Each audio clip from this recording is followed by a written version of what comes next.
இயேசு கிறிஸ்துவில் பிரியமான சகோதர சகோதரிகளே, தூய லூர்து அன்னையினுடைய பக்தர்களே, இன்றைய நற்செய்தியிலே ஆண்டவர் தனது சீடர்களுக்கும் அப்போஸ்தலர்களுக்கும் எவ்வாறு ஜெபிக்க வேண்டும் என்று சொல்லிக் கொடுக்கின்றார். இந்த ஜெபம் இங்கு இருக்கின்ற நம் அனைவருக்குமே தெரிந்த ஜெபம்.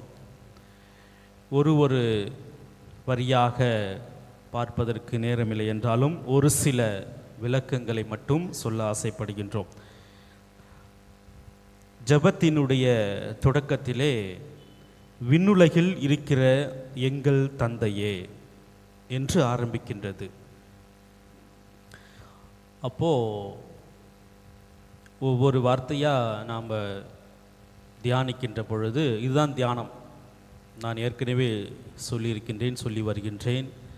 இந்த தவ காலத்திலே நாம் கண்களை மூடி ஜெபம் செய்ய வேண்டும், தவம் செய்ய வேண்டும். நமது மனதிலே இருக்கின்ற, நமது உள்ளத்திலே இருக்கின்ற அந்த தெய்வ பிரசன்னத்தை நாம் தூண்டி எழுப்ப வேண்டும். அதற்காக இந்த 40 நாட்களை நாம் பயன்படுத்தி கொள்ள வேண்டும் என்று சொல்லி வருகின்றேன். இந்த உள் மன பயணத்தினுடைய 2வது படிநிலைதான் இறைவார்த்தையை தியானிப்பது. இறைவார்த்தையை தியானிப்பது என்றால் இறைவனை பற்றி அறிந்து கொள்வது. Knowledge about God, knowing God, கடவுளை பற்றி அறிந்து கொள்வது. இந்த கடவுளை நாம் எவ்வாறு அறிந்து கொள்ளலாம் என்றால் ஒரு ஈஸியான வழி விவிலியம்தான். இந்த விவிலியத்திலே இருக்கின்ற இந்த வார்த்தைகளை நாம் படிக்கின்ற பொழுது கடவுளை பற்றி நாம் அறிந்து கொள்கின்றோம். ஸோ ஒவ்வொரு முறையும் நீங்கள் பைபிளை வாசிக்கின்ற பொழுது வாசிப்பது ஒரு கடமை அது. ஆனால் கடவுளுடைய வார்த்தையை வாசித்து தியானம் செய்வது என்பது இப்பொழுது நான் உங்களுக்கு ஒரு உதாரணமாக சொல்லி காட்டுகின்றேன். விண்ணுலகில் இருக்கிற எங்கள் தந்தையே. பல்வேறு புனிதர்கள் இந்த ஒரு லைனுக்கு மட்டும் விளக்கத்தை சொல்லியிருக்கிறார்கள்.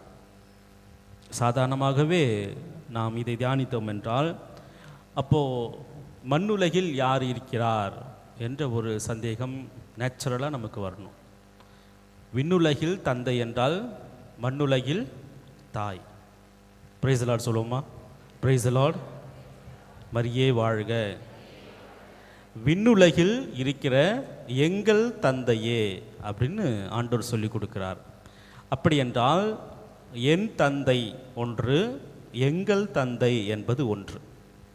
இந்தியர்களுக்கு மட்டுமல்ல அந்த விண்ணுலகில் இருப்பவர், அமெரிக்கர்களுக்கு மட்டுமல்ல, ஆப்பிரிக்கருக்கு மட்டுமல்ல, ஆண்களுக்கு மட்டுமல்ல, பெண்களுக்கு மட்டுமல்ல, குழந்தைகளுக்கு மட்டுமல்ல, எல்லோருக்கும் தந்தை. Praise the Lord.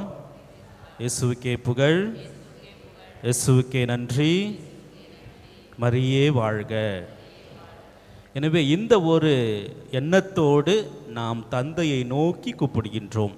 விண்ணுலகில் இருக்கின்ற எங்கள் தந்தையே என்று சொல்கின்றோம். இவ்வாறு நாம் ஜெபிக்கிறோம் என்றால் அந்த வார்த்தையை சொல்லும் பொழுதே நமது மண்டகத்தில் இருக்கின்ற எல்லா விதமான வேறுபாடுகளும் அழிந்து போகின்றன. நான் வெள்ளையாக இருக்கின்றேன், நான் வெள்ளைக்காரன், நீ கருப்பாக இருக்கின்றாய், நீ கருப்பன். நான் அதிகம் பணம் வைத்திருக்கின்றேன், நான் பணக்காரன், உன்னிடம் பணம் இல்லை, நீ ஏழை, நீ பிச்சைக்காரன். நான் ஆண்மகன், நீ பெண். நான் பெரியவன், முதலாளி, நீ தொழிலாளி என்ற எல்லா விதமான வேறுபாடுகளும் அழிந்து போகின்றது. எங்கள் தந்தையே என்று சொல்.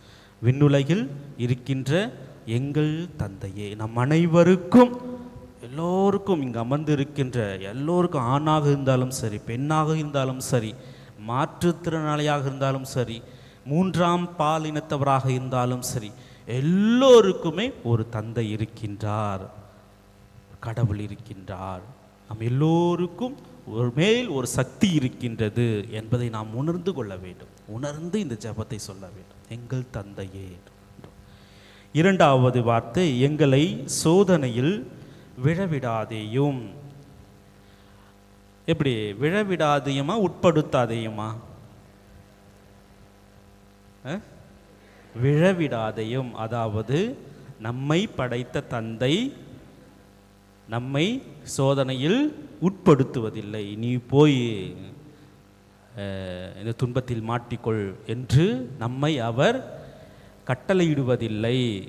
நாம் நமது செயலால், நமது சுவாபத்தால், நமது ஆசையால் சோதனைக்கு உட்படுகின்றோம், சோதனையில் விழுந்து விடுகின்றோம். யாக்கோப்பு எழுதிய திருமடலிலே இந்த சோதனையை எவ்வாறு நாம் எதிர்கொள்ள வேண்டும் என்று சொல்லியிருக்கின்றார். ஆழ்ந்த நம்பிக்கையோடும் மிகுந்த பொறுமையோடும் மன உறுதியோடும் சோதனையை நீங்கள் எதிர்கொள்ளுங்கள் என்று சொல்கின்றார். யாக்கோப்பு எழுதிய திருமடல் அதிகாரம் 1 இறைவார்த்தைகள் 1 முதல் 12 வரை வீட்டிற்கு சென்று நீங்கள் படித்து பாருங்கள். அதாவது கடவுள் எப்போது நமது விசுவாசத்தை சோதிக்கின்றாரோ அப்பொழுது நாம் அதை மிகுந்த பொறுமையோடும் மன உறுதியோடும் எதிர்கொள்ள வேண்டும் என்று சொல்கின்றார். துறவற இல்லங்களிலும் குரு மாணவர்கள் பயிற்சி செய்கின்ற இடங்களிலும் ஒரு பழக்கம் இருக்கின்றது. ஒவ்வொரு நாளும் உறங்குபவதற்கு முன்பாக சோதனை செய்வார்கள். அதை அவர்கள் ஆன்ம சோதனை என்று சொல்கிறார்கள். அன்று தூங்கி எழுந்ததிலிருந்து இப்பொழுது இந்த நேரம் வரை உறங்கு போகும் வரை அவர்கள் எத்தனை முறை பொய் சொன்னார்கள், எத்தனை முறை பிறரை அடித்தார்கள், கெட்ட வார்த்தை பேசினார்கள், திருடினார்கள் என்று எல்லா விதமான பாவங்களையும் செயல்களையும் ஒரு முறை மனதிலே அசைப்போடுவது இதுதான் ஆன்ம சோதனை.